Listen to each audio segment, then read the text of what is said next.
എടുക്കുക. എന്നിട്ട് നമുക്കത് അടുപ്പ് വെച്ച് കൊടുക്കാം.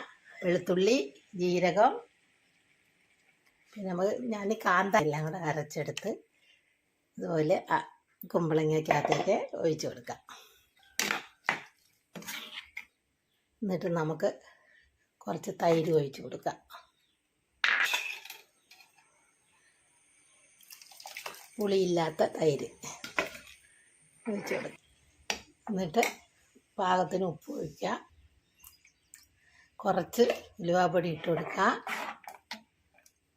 ഒഴിച്ച് കൊടുക്കുക.